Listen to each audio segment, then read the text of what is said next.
بسم اللہ الرحمن الرحیم۔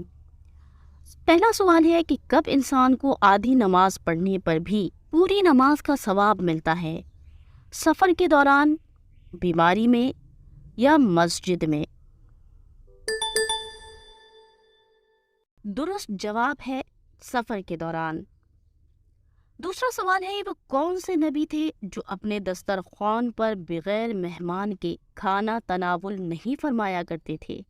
حضرت موسیٰ علیہ السلام، حضرت ادریس علیہ السلام یا حضرت ابراہیم علیہ السلام؟ درست جواب ہے حضرت ابراہیم علیہ السلام۔ تیسرا سوال ہے کہ سال میں کتنے دن روزہ رکھنا حرام ہے؟ 7 دن، 5 دن یا 3 دن؟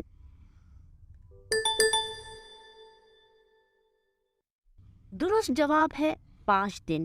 اس کی وضاحت یاد رکھیں کہ پہلی شوال یعنی عید الفطر کے دن اور 10، 11، 12 اور 13 ذی الحجہ کو روزہ رکھنا حرام ہے۔ چوتھا سوال ہے کہ کس مسجد کو پیارے نبی صلی اللہ علیہ وسلم نے خود گرایا تھا؟ مسجد درار، مسجد قباء، مسجد قبلتین؟ درست جواب ہے مسجد درار۔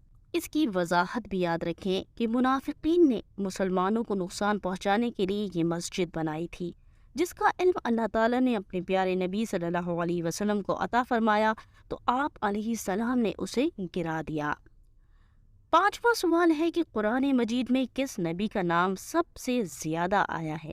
حضرت عیسیٰ علیہ السلام، حضرت موسیٰ علیہ السلام یا حضرت ابراہیم علیہ السلام؟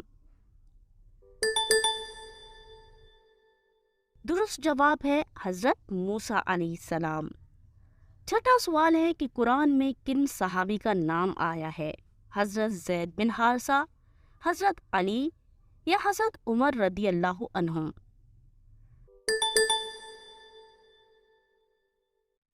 درست جواب ہے حضرت زید۔ ساتواں سوال ہے کہ حضرت زید کا نام کس سورت میں ذکر فرمایا گیا ہے؟ سورہ احزاب، سورہ مریم، سورہ انبیاء؟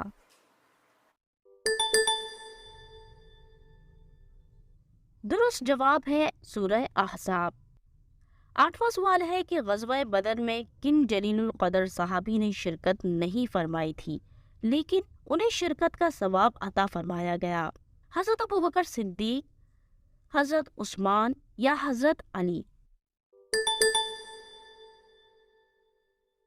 درست جواب ہے حضرت عثمان رضی اللہ عنہ۔ اس کی وضاحت یاد رکھیں کہ حضرت عثمان رضی اللہ عنہ کی زوجہ محترمہ حضرت رقیہ بنت رسول اللہ صلی اللہ علیہ وسلم غزوہ بدر کے موقع پر شدید علیم تھیں۔ اس کی وجہ سے پیارے آقا صلی اللہ علیہ وسلم نے حضرت عثمان کو حضرت رقیہ کی تیمارداری کے لیے مدینے میں رہنے کا ہی حکم ارشاد فرمایا۔